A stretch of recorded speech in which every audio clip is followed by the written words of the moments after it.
joining us. It's so lovely to have you guys all here again. This is our second lesson together on the cubic function.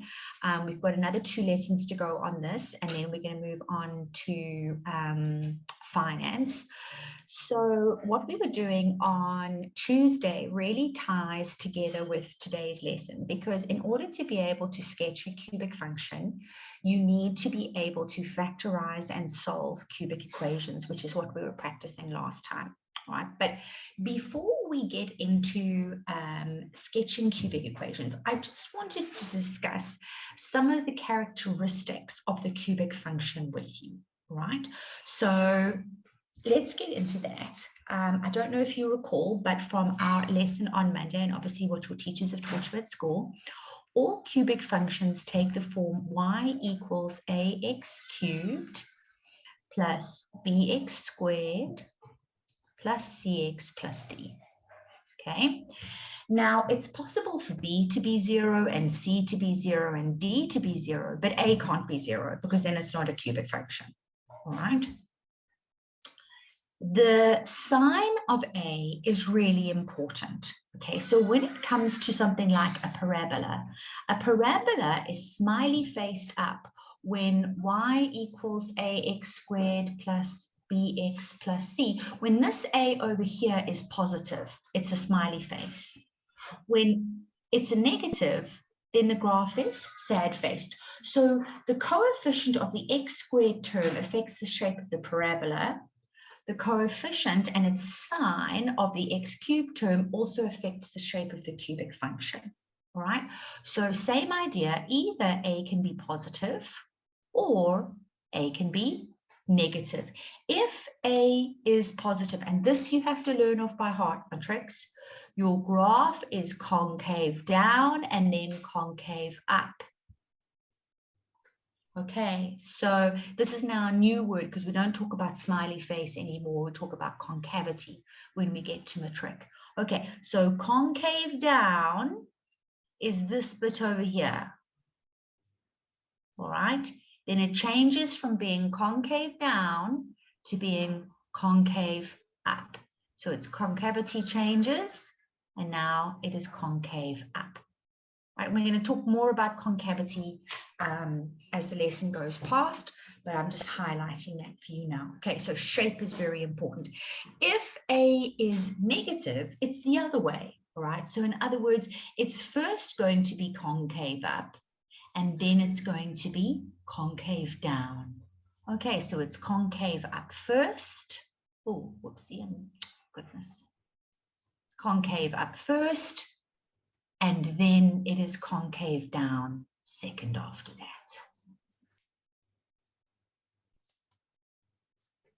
Okay, so let's just write here that the yellow, if you can read this, this is where it was concave down. And then the blue is now where it is concave up. Okay, and then this is concave up first, and then it becomes concave down after that. Okay, so that is A. As I was saying, B can be 0, C can be 0, A can't be 0.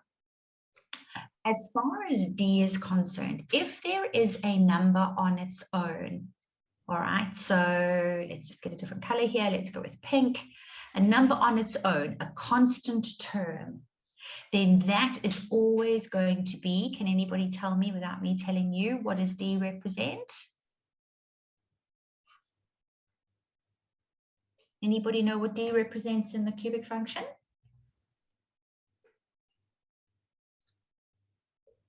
Okay, here's a question. What does, oh, sorry, let's have a look in the chat. There we go, Juanita, 100%. Okay, the y-intercept, lovely. Okay, so just like with your quadratic function, C over here, when it's written in standard form like that, y equals ax squared plus bx plus c, C represents the y-intercept. And same thing here, D, the value of D, that is your y y-intercept. Okay, and then it's another thing that you just need to learn off by heart. Okay, so if you see a number on its own, it is the y-intercept. So for example, let's just go down here. Okay, if you look at this graph over here, I'm just going to make it a bit bigger. What's the value of d in this question?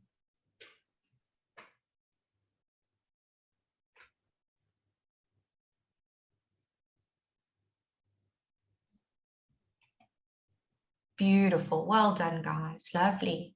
Okay, lovely. Well done. So that means that the graph goes through the origin. Let's have a look at this one.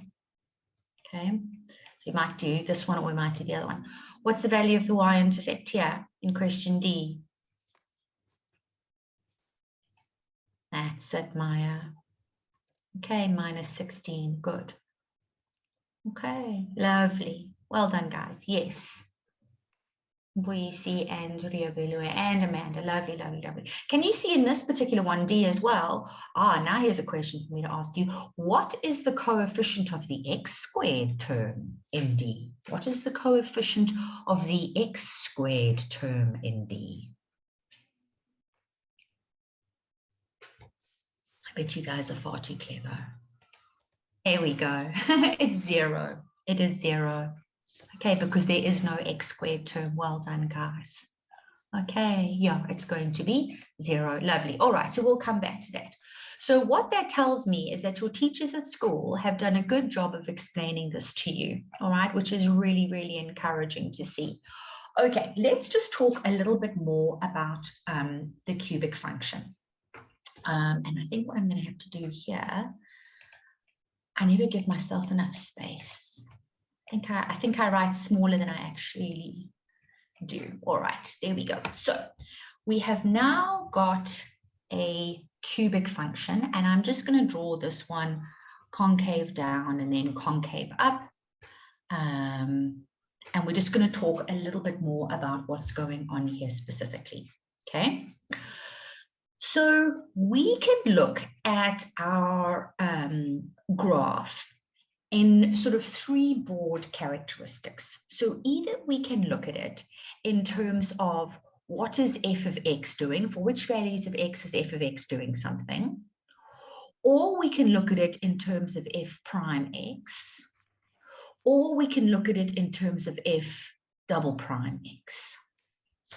Okay, so if I say to you, where is f of x greater than 0? What does that mean?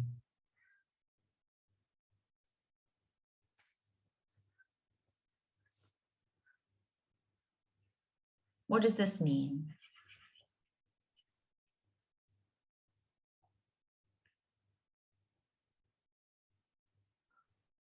Where is y positive? Okay, exactly. Where is the graph positive?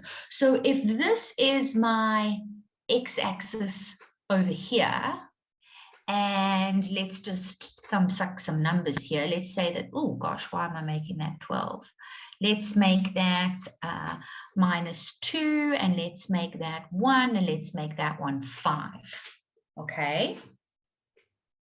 If I wanted to say to you, if I asked you for which values of x is y positive on this function, between which values of x is the graph above the x-axis? Okay, so that's going to be here or there. Okay, so that's output that's positive. All right, so if I had to write down the values of x where output is positive when x is a number that's bigger than minus 2 but smaller than 1, or when x is a number that is bigger than 5. Does that make sense, everybody?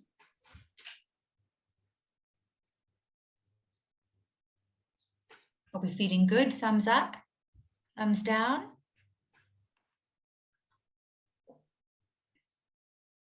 Thank you, Juanita. Right. So Lovely, good stuff. And just as we can look at the graph, where is y positive, we can also look at the graph and say to ourselves, well, where is y negative? Okay, so if I now go and draw on my graph and I say, well, where is y negative? Y is negative below the x-axis, isn't it? So it's going to be negative over here. Y will be negative here. Y is also negative over there. All right, so if I want to write down those values of x for which y is negative, so that means where is y negative?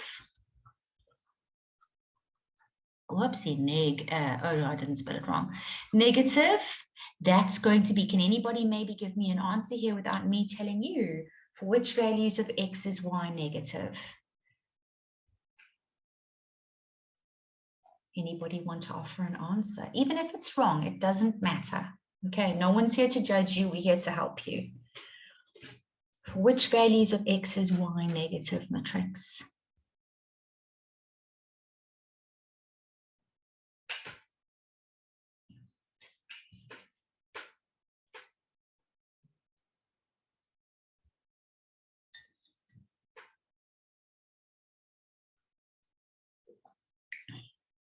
Okay, is this a difficult one? Okay, no, hang on, maybe I'm just... when Sibusiso says when x is smaller than -2. Fantastic. Spoo, love it. Love it, love it, love it. So when x is smaller than -2. Lovely. So Spoo is defining this bit over here. All right. Fantastic. Maya. Or where x, lovely, Maya. Lovely, lovely, lovely. Beautiful. Okay, I'm so excited. Well done. Okay, very, very, very good, guys. Okay, so maybe what I should rather have done here is, rather than use that blue, I should use a soft pink. I suppose not everything has to be color coordinated, but there we go. So that goes with these bits here that were pink. And then let's coordinate this one with our gray. Okay, where it was negative. Okay. So that's one aspect we can look at. Okay, so we can look at the graph in terms of where is output positive or negative. But that's not the only thing we can look at with these graphs. So now what I'm going to do is I'm just going to draw another one. Okay. So again, it's going to be concave up and then concave down. Maybe the last one we can do concave down and then concave up. Now let's look at f prime x. What does f prime x mean?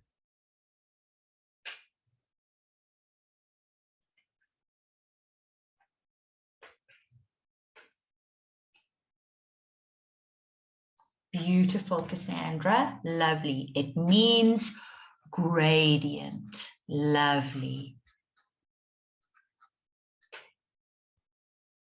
100%. It means gradient.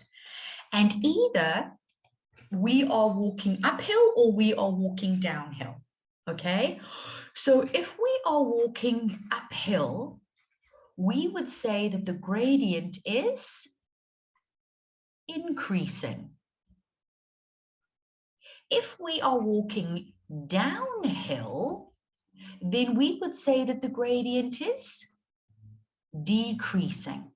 So we can also use these words to describe gradient.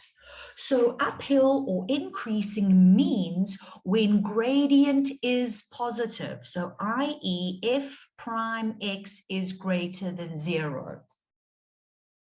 Downhill or decreasing is when f prime x is negative. Right. Now, the values of our x-intercepts don't matter so much. What's important here are the coordinates at our turning points, because that is where the graph changes from being increasing to being decreasing. Okay, so if you can imagine, let's use a nice different color. I think we can go for a nice bright green here. If we started over here and we walked up here, we are walking uphill, aren't we? And we're walking uphill until we get to a certain point. All right. And when we get to this particular point, we are not walking up and we are also not walking down yet. What is this point called? The point of inflection. It's not the point, it's not the point of inflection. Not a point of inflection. It's called a turning point, absolutely. Okay, so it's called a turning point. Sometimes people refer to them as stationary points, but that's not, I mean, every point can be a stationary point, but it's actually called the turning point. Okay, and that is because the gradient is changing at that point. Okay, the gradient is actually 0 at that point. So at the turning point, we would say that f prime x is 0 at our turning point. Okay, so over here where it is green, we would say that f prime x is greater than 0. Okay, until we get to our turning point. Then the graph changes direction. Now we are not walking uphill anymore. We are now walking downhill. Okay, so over here we start our journey and we walk downhill until we get to a point where again it changes direction. At this point over here, we have another turning point and the gradient is 0. And then it changes again and the graph becomes an increasing function. Okay, so here again we can see that f prime x is greater than 0. Okay, so now the coordinates, the x coordinates at our turning points become super, super important to us. Sorry, I'm just moving all this stuff down. Come, please.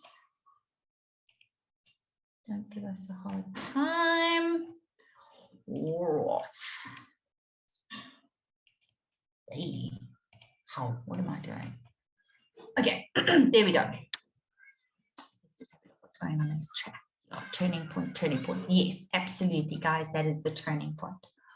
All right. So what we will find is that with a graph that is first concave down and then concave up, the gradient is negative before its first turning point and is positive before its first turning point, and it's positive after its second turning point. So in other words, it's going to be a decreasing function between its turning points.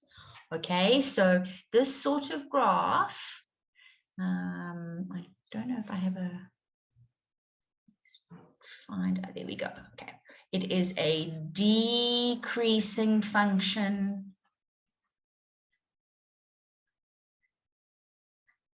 between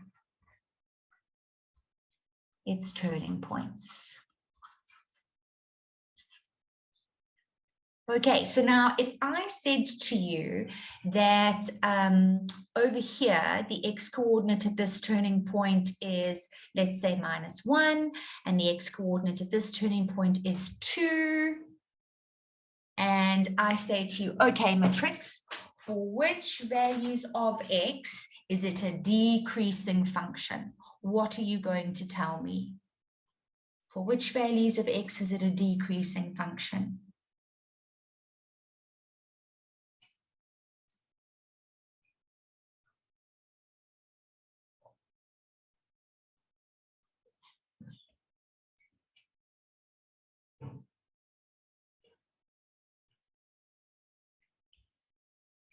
Lovely, Juanita. Okay, so it's a decreasing function when x is greater than -1, but smaller than 2. Lovely, beautiful, beautiful. And for which values of x is it an increasing function?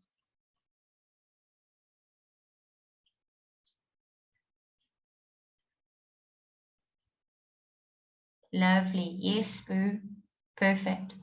For which values of x is it an increasing function?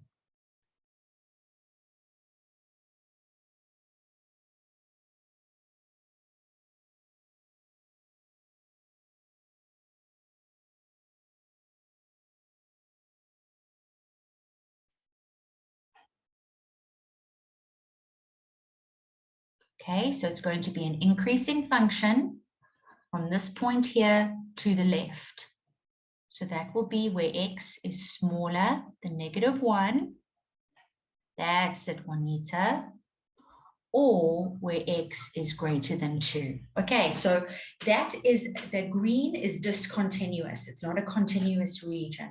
Okay, so that's why we have to describe it in terms of the starting place and where it goes smaller, and the other starting place and where it gets bigger. How does everybody feel about that? Okay, Spoo, your inequality signs are not allowed to point in a different direction. Okay, so you have to separate that. All right, so you have to write either where x is smaller than, so, and also the one on the left is wrong, but the whole thing would unfortunately be marked wrong. Okay, so you have to split it apart.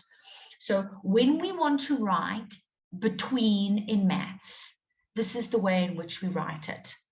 That's how we write between.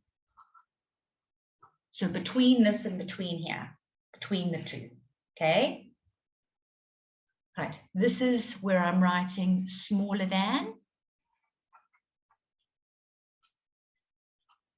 And over here is where I'm writing or bigger than. Okay, so if you had something like this, and let's say 1 is there and 5 is here, and it was in that direction and in that direction, we would say where x is smaller than 1. See, look here, your inequality, your arrow is pointing in that direction, so is this one, okay? Or where x is bigger, look at the sign of the arrow, bigger than 5. Okay, so in other words, we're leaving out something in the middle. Okay, there's a gap. Okay, so that gap is this blue place over here where we are leaving that out because it's not an increasing function where it's blue. Okay, so we can look at a graph or a function in terms of the first derivative. The first derivative is the gradient, and the gradient changes. It can be positive, it could be 0, which it is at turning points, or it can be negative. And the third thing that we need to consider when we are talking about cubic functions, all right, is this. And I'm just moving this over to the side over here, and I'm going to write on this side. And now, just to make things different, we're going to go concave up and then we're going to go concave down. Right now we are going to talk about the second derivative. Okay, the second derivative. And what does the second derivative represent? The first derivative represents gradient. The second derivative represents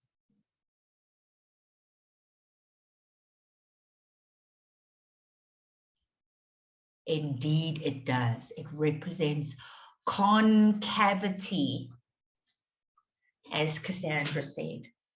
Okay, so concavity. Right, now, again, this is something that you guys have to learn. So either a graph can be concave up, in which case if double prime x is greater than 0 or positive. When the graph is concave down, the second derivative is negative. Okay, what is the point where concavity is 0?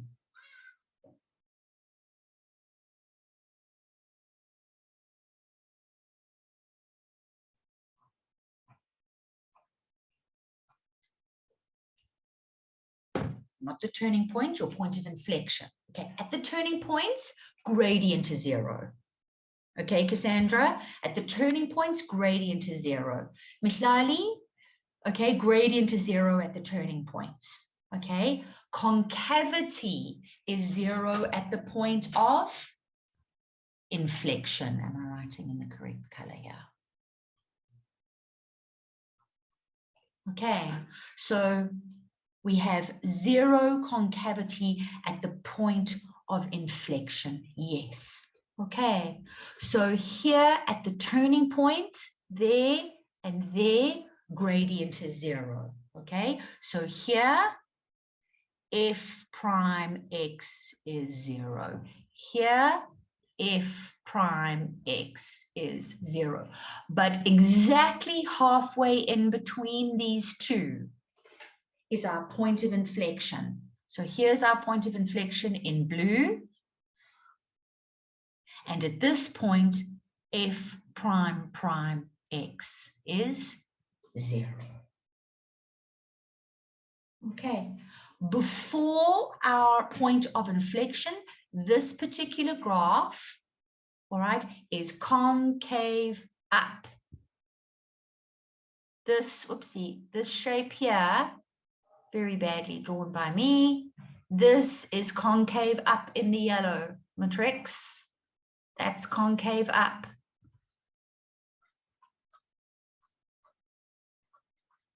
All right, now in the blue, here, this is concave down. Okay, so y can be positive or negative or 0. Gradient can be positive or negative or 0. Where is gradient? Sorry, where is y 0? On the x-axis. Where is gradient 0? At the turning points. Concavity can be positive, negative, or 0. Where is concavity positive? Depends on the shape of the graph, okay? Either before the point of inflection or after the point of inflection. At the point of inflection, the measure of concavity is 0. I hope that's making sense. Sorry, yes. ma'am. Yes, yes, Miranda, yes. I have a question. Yes, absolutely. Thank you, Neliswa. Go for it, Miranda.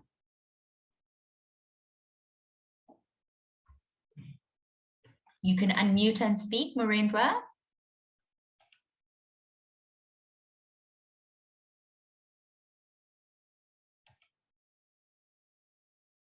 You can unmute and speak, Miranda. Yeah, I don't see a microphone by Miranda. Do you want to type your question, Miranda? Okay, hopefully Miranda will. Okay, I will send him a text. Send her a message. Thank you. That's cool. Are there any other questions, Matrix? Is there anything that I've said that you want to ask me? How are you feeling about this? Is this making sense? For those of you that have done the cubic function, do you feel as though, oh, that's what my teacher meant when she was telling me this? Do you feel as though you understand it a little bit better? Mihlali, go for it. Sorry, ma'am. Can I just ask, ma'am, I didn't get the point where you course. said where the concavity is positive and negative. Could you just mind explaining that again? If I could just, with pleasure. Okay, with pleasure. All right, no problem.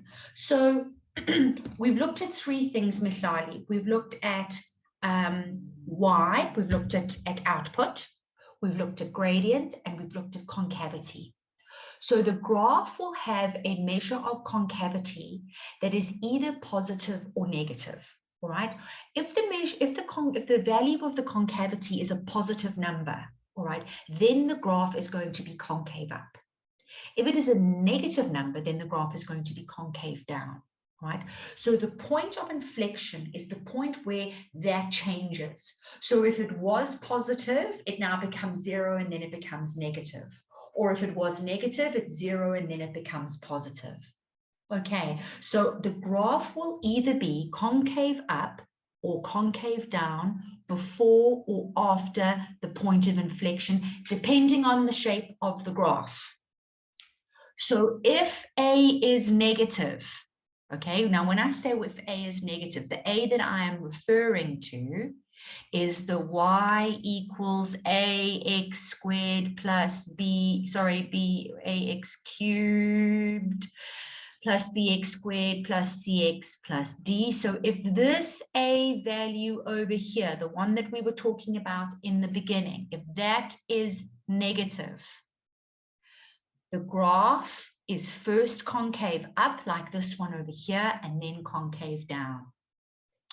So if I said to you, Mihlali, that at this point of inflection over here, that x was equal to 3, and you said to me, okay, Lee, so for which values of the graph, for which values of x is the graph concave up? It will be concave up when x is smaller than 3. For which values of x is the graph concave down, Mihlali? When x is greater than 3. Yes, the point of inflection is the point at which the concavity changes. There's actually lots of derivatives. So, you know, we can look at y, then we can look at gradient, then we can look at concavity, then we can look at torsion. There's so many other things, so many more derivatives that we can look at. But, you know, for our syllabus here, we're just looking at y, output, gradient, and then concavity, our second derivative. Okay, yes, and the steepness that you were talking about, the graph is going to be at its steepest point there, quite right. That's going to be your maximum gradient at your point of inflection. Okay, yes, okay, that's what you were saying. No, point of inflection is the steepness of the graph. No, point of inflection is where the graph changes from being concave down to concave up, or concave up to concave down. Okay. All right. So now that we've discussed these sort of characteristics of cubic functions, let's go and look at what we need to be able to do in order to sketch one. Okay. So sketching a cubic function always carries lots of marks. Now, whether they ask you, let me just move all this stuff down, whether they ask you to sketch the cubic function or not, it doesn't matter. Because what is super important to us here is that you are able to follow all of these steps. Okay, so these are the steps that I'm talking about. Okay. They will always ask you, okay, in your matric trial exams and certainly in your final exams, you are going to have to do these things whether you sketch the function or not. So it's worth our while practicing how it is that we're supposed to do this. Okay, I see that there are 2 hands up. Let's just see who's got. Okay, Mihlali and Marendwa again. Okay, Marendwa, do you want to go first? Shame, because it was from ages ago.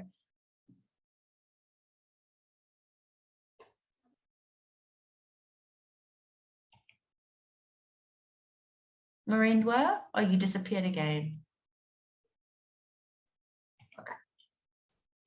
So whether they ask you to sketch the graph or not, even if the graph is already sketched for you, they will still expect you to be able to calculate the values of the x-intercepts. This is what we practiced last week. Okay, so for the values of the x-intercepts, let y be 0 and solve for x. Okay, so very quickly, this is what we were doing last time. Remember, if we are given something like, let's do this one over here. This one's a little bit nicer. Okay. If they want us to sketch this particular function, now we have to find the value of the x-intercepts. Remember, you all said to me in the beginning, the y-intercept was 0. So the coordinates of the y-intercept will be 0 and 0. For the x-intercepts, the rule is I have to let y be equal to 0. So 0 equals x cubed minus 6x squared plus 9x. Now, see, there's a, yeah, you can also, okay, point of inflection means that the function's changes concavity. Absolutely. Absolutely. Okay, that's where it changes concavity. All right, so now here, we can take out x as a highest common factor. Remember, this is what we were doing on Tuesday. And we would end up with x squared minus 6x plus 9. Now it's our job to factorize the trinomial. So we're going to go ahead and go and do that. And this is a perfect square trinomial. So it's going to factorize into 2 brackets that are the same. In this particular case, how many solutions for x do we have?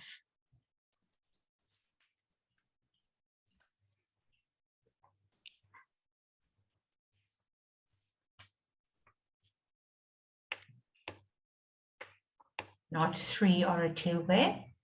2 of them are the same. So there are 2 solutions for x in this case. Okay, there are 2 solutions for x in this case.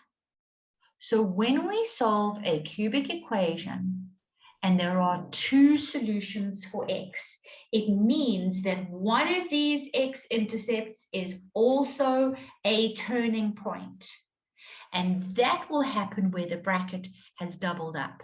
Okay, so what I'm saying to you is that this value of x over here, where x is equal to 3, this is not just an x-intercept. This is a special point because it is also a turning point as well. And I'm going to show you how we work that out. Okay, so this step over here, making it equal to 0, being able to factorize, very important. Okay, as I said, whether they ask you to sketch the graph or not, they can still ask you to determine the values of the x-intercepts. So just move this stuff down. That's what we've done here. So after getting the values of the y-intercept and the x-intercept, so the y-intercept and the x-intercept, the next thing that we want to focus on are the coordinates of the stationary points. Okay, so at the stationary points, remember we were talking about it, okay, the turning points is a better word for it. At the turning points, these are turning points. Remember, the first derivative is 0. Gradient is 0. Gradient is 0 at the turning points. Okay, so we have to find the first derivative and make it equal to 0. Okay, so taking our first derivative. Okay, so now we're going to work out the coordinates of the turning points. How are we going to find the first derivative matrix? Primrose, the gradient is only 0 at the turning point. Okay, only at the turning point, Primrose. Okay, so remember, gradient can be positive or negative or 0.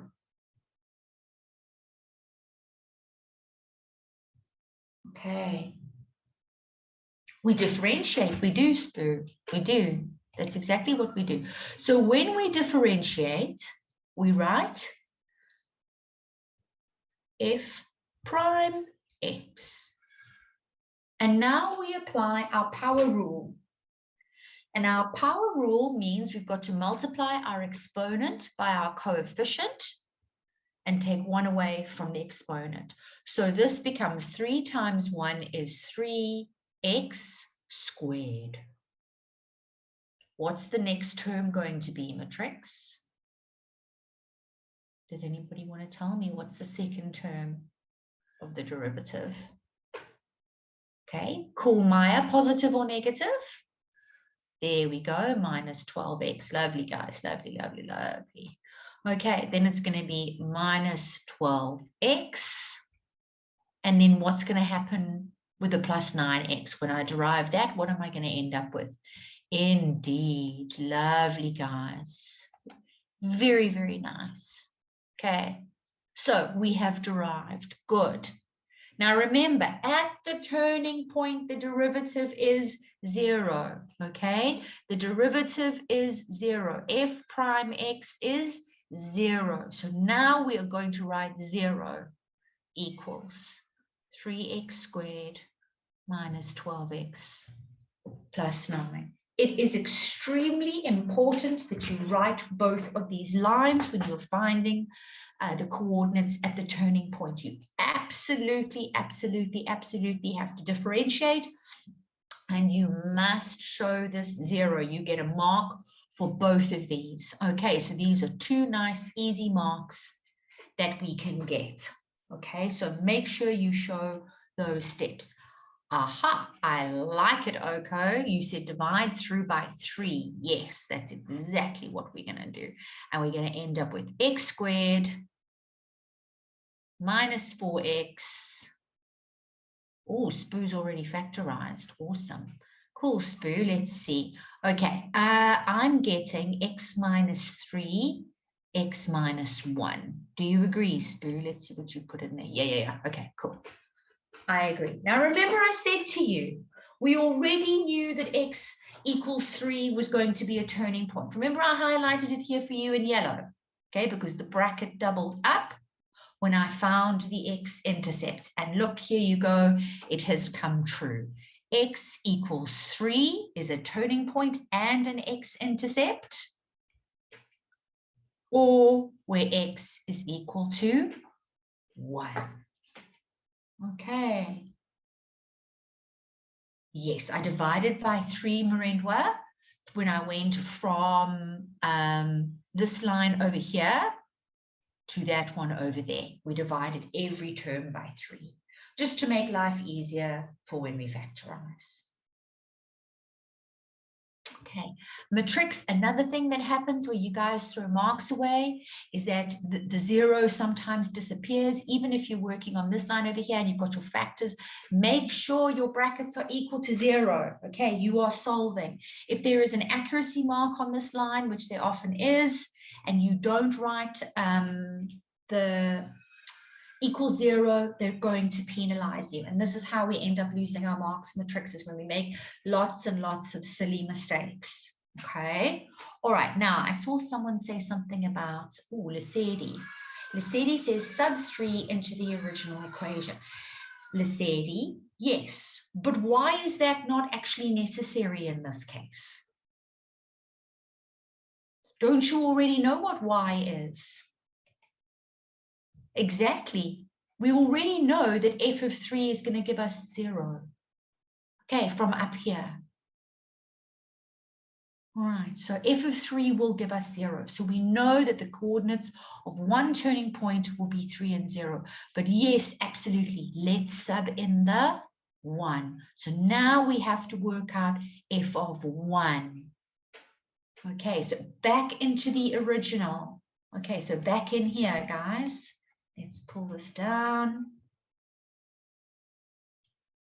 Okay, that's where we've got to sub it into. Okay, so f of 1 into, and you must show this step as well.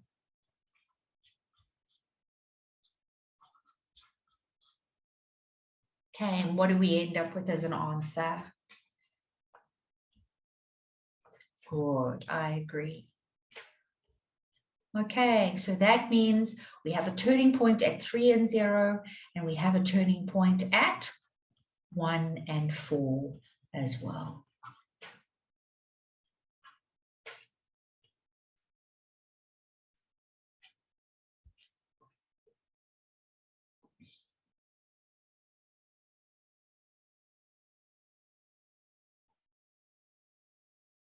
Okay, so now going back up here again, all right, we have calculated our stationary points. We've taken the derivative. We've made it equal to 0.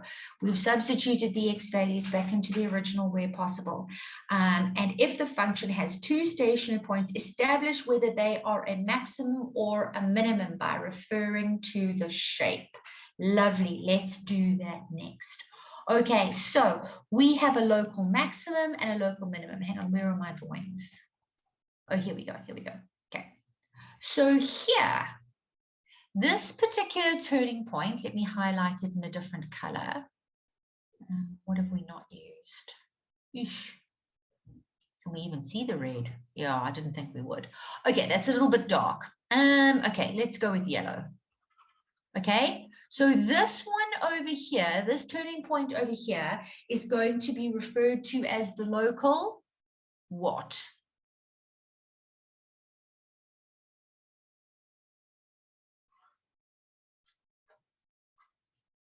As the local maximum. Okay, this turning point over here is going to be referred to as the local minimum. Okay, so if A is positive, the smaller value of x is where the local maximum is, and the larger value of x is where the local minimum is. Okay, so that's why they said we have to refer to the shape. Okay, if the graph is shaped like this,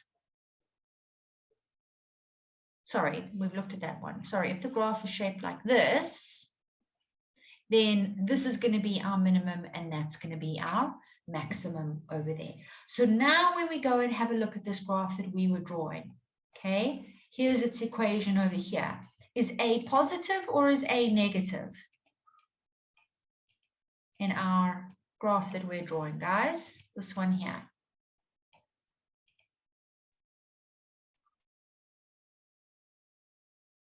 Okay, so yes, A is positive. So Marendwa, because A is equal to 1, when you said look up, what that means is the graph is going to be first concave, down, then concave, up. Okay, so that's going to be the shape of our graph. Right, now remember, we are drawing this over a number line, aren't we? Okay, we're drawing it over an x-axis. Okay, so numbers get bigger in this direction and numbers get smaller in that direction, don't we? So anything that's to the left is smaller than anything that's to the right. Yes, Anga?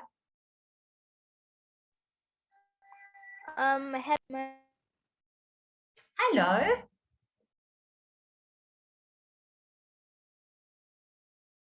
Oh, you've disappeared, Anga. Do you want to ask, are you still there? Oh, Okay, hello. I can hear you. I can hear you. Yes, go for it. I'm having trouble, miss, from just from differentiating between f prime and f prime prime. Okay, I'm going to show you how to do that this lesson as well. All right. And if this is something that we need to practice more of in the next lesson, then we can go ahead and we can do that. All right. So when you are differentiating f prime x, that's your first derivative. And that's for you to find the coordinates of the turning points, which is what we've done here. All right. When you're finding f prime prime x, that's for you to find the x coordinate at the point of inflection. So you're deriving the first derivative. Okay, so the second derivative is deriving the first derivative. Okay, and we're going to talk about that now. All right, so in this case here, guys, all right, we've got a turning point, 1 at 3 and 0 and 1 at 1 and 4. So which number is smaller, 1 or 3?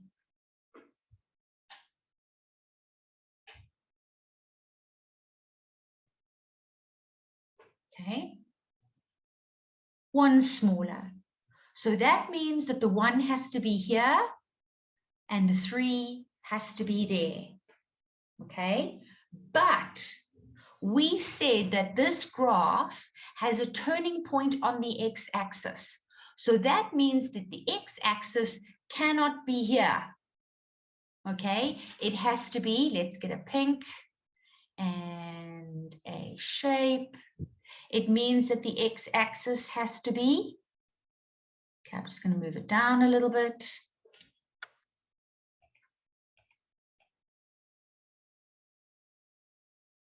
All right, the x-axis has to be over there. So the graph has its turning point. Okay, let's just push that down just a little bit more. The graph has to have a turning point like that. Okay, so at 3 and 0,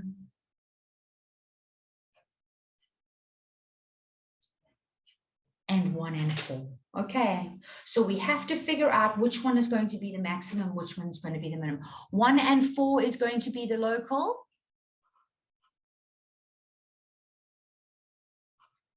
Maximum. Maximum, indeed. And 3 and 0 is going to be the local. Minimum. And directly between the two is our point of inflection, which comes to what you were asking about, Anga, right? And I'm going to go through that now, right? Let's talk about the point of inflection. So if the cubic function has only one stationary point, then this point will be a point of inflection. that is like the graph f of x equals x cubed or f of x equals minus x cubed. But for our purposes, what's most important here is that a point of inflection is not a stationary point. Gradient is not 0. All right. Here at the point of inflection, concavity is 0. Okay, so concavity is your second derivative. Okay, concavity is the second derivative, and the second derivative is equal to 0 at the point of inflection. Okay, so that's why we have to take our second derivative. Marendwa, I'm going to answer your question now. You're just going to have to explain to me exactly what it is that you feel you don't understand. I just want to take the second derivative and then we can talk, okay? All right, so now for the last bit here, guys, taking the second derivative, f prime prime x. Okay, so Anga, what was our first derivative? Our first derivative was 3x squared minus 12x plus 9. Our second derivative, we're now going to apply the power rule to the first derivative. So you're going to take the coefficient of 2, times it by the 3, and that's going to give us 6. Write down the x. Remember, we've got to take 1 away from the exponent. So 2, this 2 over here, minus 1 gives us 1. Now we're going to do the same story with the second term. The invisible 1 on the x, multiply that by negative 12. That gives us negative 12. Take 1 away from the x, so that becomes x to the power of 0, which is 1. And minus 12 times 1 is minus 12. What's going to happen to 9? It's a constant. So what happens when we derive with respect to a constant? It's going to be 0. Okay, lovely. Lovely, guys. And again, just like with the first derivative, the gradient at the turning point is 0. Here, the concavity at the point of inflection is 0. Okay, that's why we are making this equal to 0 and then solving for x. So I'm going to take my x over to the other side, divide both sides by negative 6, and my point of inflection will be at where x equals 2. Okay, so that is how I'm going to find the coordinates, sorry, the x coordinate at my point of inflection. Right, there is another way to be able to do that, but let's just have a look here at some questions. Ma'am, if we have 2 turning points, can we use them with yes? Yes, Boo. This is exactly what I was just talking about now. Okay, so Spoo, if you know what your x coordinates are at your turning point, so in this case here, we knew that it was 1 and 3. We can use midpoint formula, absolutely. So what we would do as an alternative here is this, or we can say this, okay? Midpoint formula, x equals minus 1, oopsie, what am I writing? Not minus 1 at all. X equals 1 plus 3 over 2. This is midpoint formula. That gives us 4 over 2, and we end up with the same answer. Okay, so yes, Boo, we can do that. Yes, Marendwa, ask with pleasure. What's your question?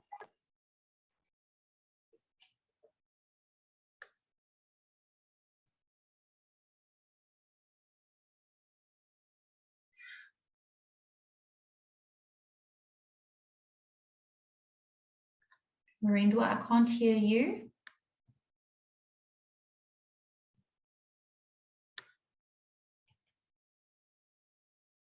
Okay, which last part do you want me to repeat? Do you want where we were working out the x coordinate at the point of inflection?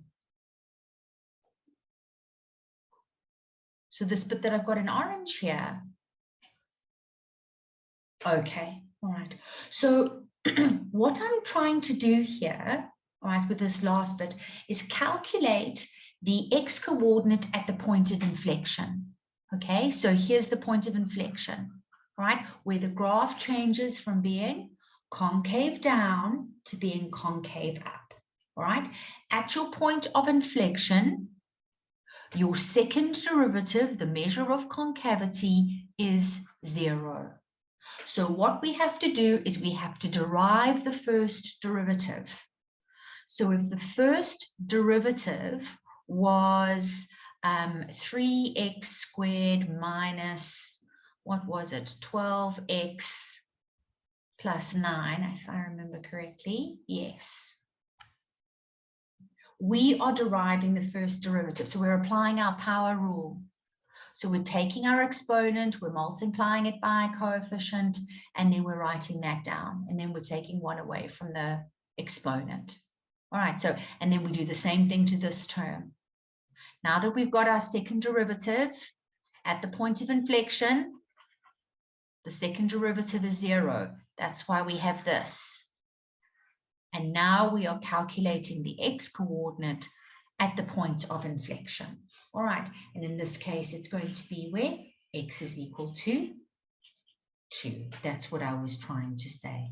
See, there's other people with hands up. Okay, Anga, go for it.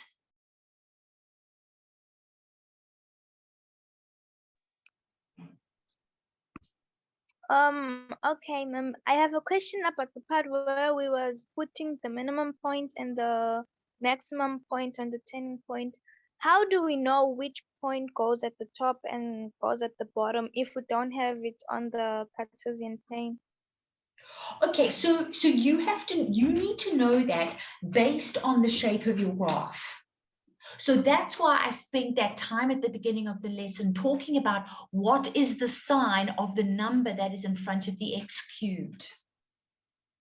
Oh, okay. Okay, that's why, okay? Because if this number over here is +1, the graph is concave down and then concave up. So the smaller x is going to be at the maximum and the bigger x is going to be at the minimum. Oh, okay, miss. Okay, does that make sense to you? Now, if you're working with a graph that's concave up and then concave down, the smaller x will be at the minimum, the bigger x will be at the maximum. Okay, so that is for a graph that is where a is negative. This is where a graph where a is positive. That's how you know. So can you see here, there's lots and lots of studying to be done. Okay, we can't just answer these questions if we don't study the material. Okay, so you need to go and learn all these things that I was talking about and all this stuff here, the characteristics. Okay. Okay, miss. Otherwise, no problem. Yes, Che, it will always work if you use midpoint formula. So as long as you've got the x coordinates at the turning points, it'll work. Okay, now unfortunately we didn't get to sort of finish drawing the graph here completely because we also just needed to put in the y-intercept and the x-intercept, which unfortunately we've kind of run out of time. But I think what I'll do is I'll just do a follow-up on this at the start of Tuesday and just make sure that we've got everything in place. You guys need to go and do the quiz now. Can you believe it? That's our hour up. Okay, so have a wonderful, wonderful weekend, everybody, and we will see you again on Tuesday.